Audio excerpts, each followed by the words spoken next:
ng shawarma sa loob ng sinihan. Saan ka ba nanood kasi? Ba't meron shawarma tinitinda? Rockwell to Utang na loob, huwag kong kumain ng shawarma naman sa loob ng sinihan kasi yung sibuyas ang sakit sa mata.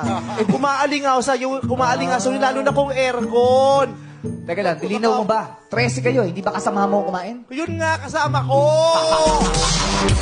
Nalang pinapalitan, nakakalo. Nanggigigil ka tuloy. Nanggigigil ako sa mga palit-palit. Ang dami-dami. Pwede na.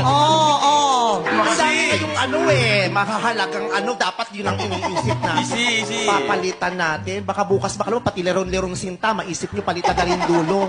Diba? Ano ba yung dulo ng lerong? Ano nga ba yung dulo ng Di, Humanap ng iba. humanap ng iba. O yung Humanap ng iba. Ano yun?